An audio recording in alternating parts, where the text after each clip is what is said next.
Good afternoon, everyone, and happy Monday. I am here live for our, what are we calling this? Balanced bookkeeping, helping people with their numbers. And Yeah, I think balanced bookkeeping is what you guys came up with, which I kind of like that description. yeah, I do too, actually, because I actually am starting my next group on May 18th, and already it hasn't started yet, but people are asking me, who should I go to for bookkeeping? I need help with blah, blah, blah. And I'm already messaging.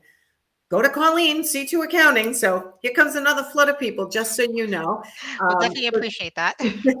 So, welcome everyone to Maximizing Profits and Minimizing Losses, a small business guide to financial planning. So, we have Carleen here to kind of walk us through why is it important to organize our business finances and what are the benefits of doing it, and then some tips on how to get it done better than most of us do it. So, tell us, Yeah. Carleen. So why should you organize your business finances? How just let's imagine that you were going to build a rocket ship and you were going to do this without any sort of like guidelines or any sort of manual. You're just going to like, yeah, I'm just going to go in and build it. That's probably not going to work and it's not going to get off the ground. The same thing with your business. How do you manage your business finances without some sort of framework in which to do it, right?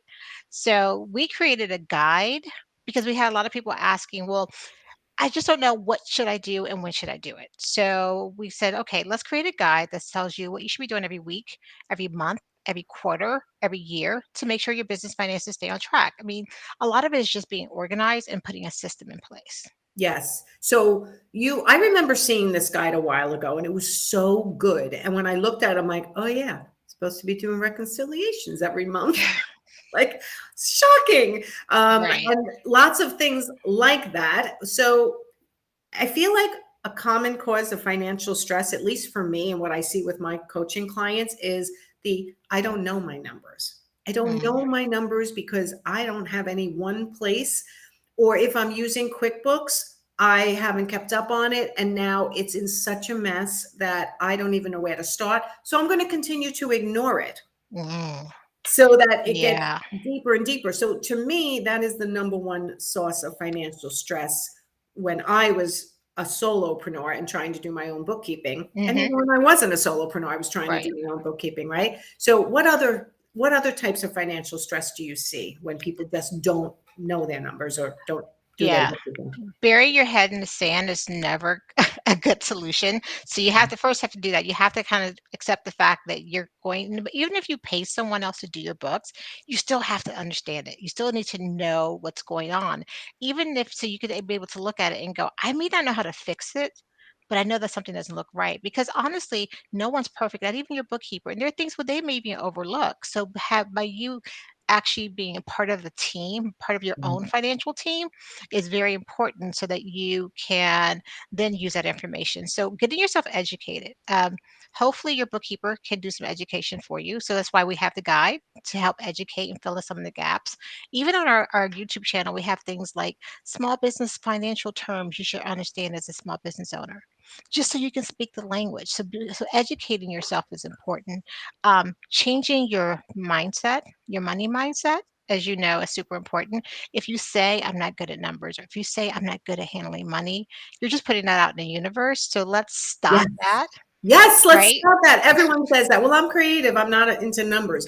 Okay, self-fulfilling prophecy. Exactly. It may not be what you're best at, but you can become what's the word I'm looking for? You can be intelligent about it. You can definitely be able to understand it. And no one's asking you to be a bookkeeper, but at least be able to speak intelligently about your business finances. So that's where I just say educate yourself and changing your money mindset are probably the two biggest things to kind of getting over that hurdle. Yeah, because honestly, you're not going to be able to create strategies to increase your income or reduce your expenses if you're not looking at your numbers on a regular basis. And if you don't have someone who you can ask questions to, which is really what I have to tell you guys, you guys are phenomenal about not making anyone feel stupid about a stupid question, which of course is never Which a stupid never, question. yeah, Like literally terms that I'm sure I should know as a business coach. Sometimes I'm like, wait, I remember what was that? Let me check with right. Carleen. Like you need someone to ask questions about your local municipality sometimes too. And if you don't know the answer, you'll just tell them where to find the answer. just Yeah, like I do. exactly. And be part and actually, in addition to having a bookkeeper on the team, we've talked about having a tax professional. So having literally a team of people behind you who are willing to support you and help your business to grow. It's Do you super actually important. help people get their resale certificates and stuff like that, or can you direct them on how to do that? It just popped into my head. We can direct them. I mean, because most states make it fairly straightforward. We don't normally get the certificates for our clients, but we can definitely help point them in the right direction. Because we have clients in all 50 well, across the country, it's impossible for us to be experts in every single state, but Right. we do try to educate ourselves for the states in which we have clients that do sales taxes. So are there strategies for increasing your profit and decreasing your expenses that you help people with? Slow down. That sounds really weird. Like, seriously, like, slow down. I see people, interior designers, but also in other industries, that they're spending so fast Yes. so that they can't even take so by the time they realize that maybe they've overspent on a project, it's gone. So, slow down is probably the biggest thing.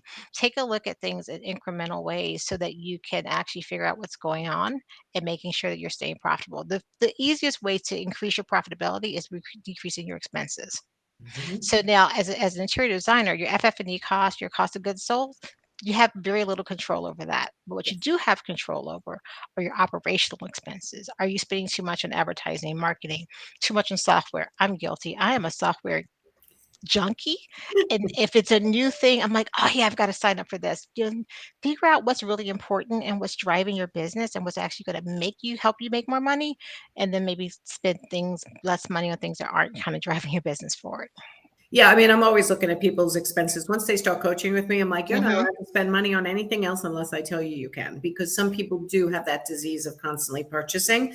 But the other way to increase your income is to sales, right? Marketing, getting you Well, that's where something. you come in, right? That's where I Exactly. hop in, right? So I think it's so important for people to look at both sides, the Mhm. expenses and then the income. Are they profitable on every single job that comes in? If you're not looking at your numbers for your business as a whole, then I doubt you're looking at the numbers for your individual jobs that Right. roll up to the big business. So managing their cash flow, sticking to a budget is all very difficult if you're not going to take your head out of the sand and actually decide to look at your numbers and then do something about them.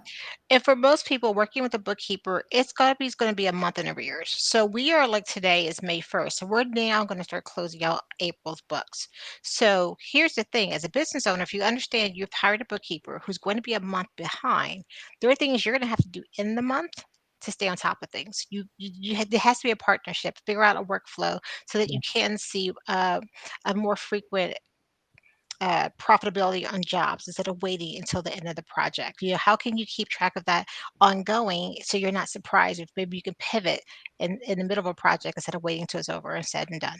Well, I had that situation, right? Because I pivot on a day by day basis on what I'm spending money on or what I'm reaching out for. And I needed to get into my QuickBooks often Mhm. and see it up to date so that I could make these decisions, right? So you talk to your bookkeeper about what you need in order to make good decisions, and they accommodate, and they also tell you where they can't accommodate, which you guys, I Exactly. think, are really good at. And how to categorize their expenses and all that, and how to get you the information that you need in order to get their books clean. I cannot tell you how many times I've sent people to you who knew nothing about their numbers. And now they're like, oh my God, I'm using C2 accounting. Carleen's amazing. Her staff is great. I actually know my numbers. And then we quadruple, we quintupled our sales from last year because they're in the coaching program, but they wouldn't have known that even Right. if I can't get them to get a good bookkeeper, what I consistently hear is, I still don't really know what my Yeah. numbers are. And I'm like, ooh, Yeah. enough is enough. Yeah. It is very disheartening when you're working very hard and you don't see where the money's going. So Yeah. yeah. And I don't think people realize how motivated you get when you actually are finally step into that CEO role, that you Hmm. run your business based on numbers, not just based on emotion. Yes, I It's a agree. it's a big difference. So how can they get that guide from you?